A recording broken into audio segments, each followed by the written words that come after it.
Welcome to this tutorial on how to create a digital signature in Photoshop. Start by opening the image of your signature in Photoshop. Navigate to the Channels tab and turn off every color channel except for red. This will help isolate your signature. Now, head to the Image tab and select Adjustments, then choose Curves. This will allow us to adjust the contrast of the signature. While holding down the Alt key, bring the right and left sliders inward on the curves.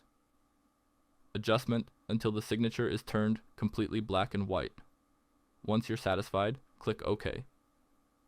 While pressing the Control key, Command on Mac, click on the red channel thumbnail to load the selection of the signature. Then, press Ctrl, plus, Shift, plus, I to invert the selection, ensuring only the signature is selected. Now, navigate to the Layers tab. Hide the original layer containing your signature, then create a new solid color layer.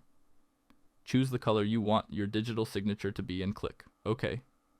And there you have it. You've successfully created a digital version of your signature in Photoshop. Thanks for watching, and stay tuned for more Photoshop tutorials.